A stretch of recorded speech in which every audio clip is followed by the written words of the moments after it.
One of the secrets to a great meal is finding balance, which is why most of us will appreciate a humble little salad to go along with any big and heavy main course. Now in Chinese cooking, salads aren't really a thing, but there's this whole other category of Chinese food called liang cai, which literally translates to cold dishes. Liang cai are distinctly different from salads, but they really serve the same purpose, which is giving you a break when you're stuffing your face with other things. In this video I want to show you some of my favorite liang cai, which you can easily recreate at home, or just use some of the techniques from this video to create your own. Let's get started. The first dish is called lao醋菠菜, spinach in vinegar. And yes, you guessed it, first we'll need a whole load of spinach. I know this looks like an insane amount, but if you've ever cooked with spinach, you know it's a treacherous thing, alright? First, we're gonna blanch it. Just about a minute is fine for me. I like the spinach to stay on the crunchy side. And by the way, don't stress if your pot is too small. Just work in batches and drop your blanched spinach in some cold water to stop the cooking. Once you're done, strain it off, squeeze out the water, and yeah, not that big anymore, is it? The next step is quite simple, but requires something a little special. Raw peanuts. We're frying these in a generous amount of hot oil for just a few minutes until toasty. And if you're wondering if you can just use store-bought roasted peanuts for this, absolutely not. No, of course you can, but the freshly roasted ones are kind of next level. But now all that's left is the sauce, or should we say, the dressing. So as the name of this dish suggests, we start off with aged or mature Chinese dark vinegar. The type you use for dipping dumplings will be just fine. And we're balancing the acidity with a bit of sugar. Now for the savory part. Soy sauce will be our base here, but we're intensifying it with a pinch of both salt and MSG. A few drops of sesame oil for nuttiness, and of course, spinach's best friend, garlic. Give everything a quick mix, and we're ready to introduce the dressing to our spinach. Here's a pro tip I learned in this life. Always use a big bowl for tossing ingredients. It will dramatically increase the quality of your life. Alright, in with a handful of peanuts, our dressing, and just go straight in with your clean hands, guys. Don't be afraid. And then finally transfer everything to a small bowl, turn it over on another one, and drizzle with your remaining sauce. Et voila, here is your spinach in vinegar. It tastes really fresh and tangy, with the peanuts adding just the right amount of nutty contrast to keep you interested.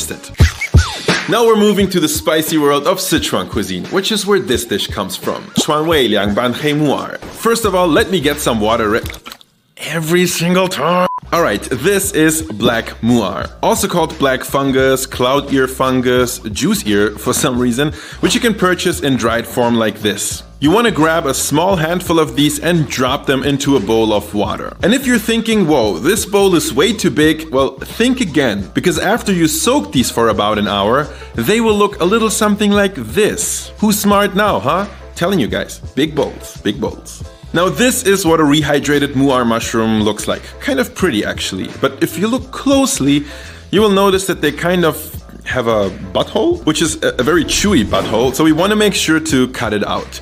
Some people use scissors for that, but I actually find it much easier to just use my hands and then tear off bite-sized chunks of the good stuff and discard the buttholes. Next step is quite straightforward. Give your mushrooms a quick blanch for a few minutes. Chinese cooking involves quite a lot of blanching, which I actually consider to be one of the key differences between a salad and a liang cai. If you've worked with mushrooms before, you know they are some spongy ass motherfuckers. They will literally absorb everything, and we want that everything to be a sauce and not some water. So we're gonna pat them nice and dry with a kitchen towel. And speaking of sauce, here it is. We're starting out with a spicy base. That's chili flakes and ground Sichuan peppercorns, the green type if you can. I'm also adding a generous glug of soy sauce as our savory foundation, enhanced by a sprinkle of MSG. For a more interesting flavor, we go in with a splash of vinegar. And where there's vinegar, there is sugar, for that sweet and sour balance, you know? And don't forget to add a drizzle of sesame oil for nuttiness. Okay, now here's a little challenge. I really want to balance the earthy notes of the mushrooms with some ginger, but on the other hand, I don't want pieces of raw ginger in a somewhat delicate dish like this. Here's what you can do. Grate a little bit of ginger over a little bowl, and then just squeeze out the ginger juice. All of the flavor, none of the fiber. Problem solved. Oh, and I almost forgot. I have some thinly sliced fresh yellow and red chilies here. Totally optional, but it's tasty and most importantly, very pretty on our black mushrooms. Lastly, just drizzle the sauce over the muar. Make sure to add some thinly sliced spring onions to add some freshness and transfer to a serving plate. This dish will actually get better if you let it sit in the fridge for about an hour and then serve it really cold. The muar have a really nice squeaky and almost crunchy texture, not at all soggy like some other mushrooms, and with the spicy notes, this is just a perfect little treat. Last but not least, my probably all-time favorite Chinese cold dish,凉拌三丝, which literally translates to cold tossed 3 slivers. Now, what are those 3 slivers? The first one is this. Dried tofu skins. We need to rehydrate these first, and I feel like I have a little bit of an unfair advantage over here in Germany because a beer mug is clearly the superior vessel to do that in. Anyway, these are really quick, and only like 10 minutes later you'll have these very pliable tofu skins, which I'm just gonna cut into ribbons, like these. The second of the slivers refers to this, Chinese celery. In a regular supermarket, I actually get this when I buy stick celery, which in terms of taste is actually pretty similar, so it would work as a substitute, but the Chinese type is a bit more delicate.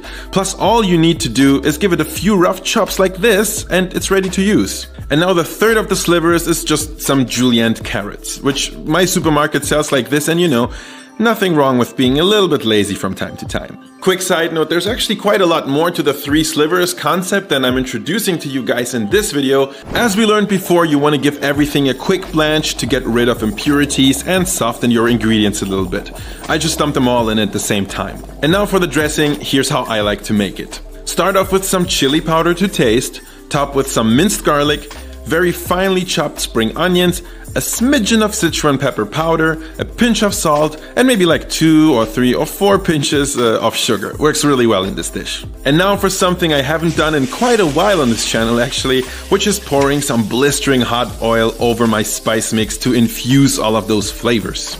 You want to give everything a quick mix until you get this incredibly fragrant paste, to which you're going to add some soy sauce, a little vinegar, a bit of MSG, and some sesame oil. Now, get all your ingredients into that big bowl, add some fresh cilantro, which I actually cut into little sticks like this one, so it perfectly masks as celery here, and then pour in your dressing, and mix. This is it. 凉拌三丝, mildly sweet, a bit spicy, and my favorite thing about it are those super fragrant coriander accents. Thank you so much to everybody supporting me over there. You guys are the best. I hope you learned something in this video. Make sure to leave me a comment and let me know what food you would like me to explore on this channel. I'll see you guys in the next video.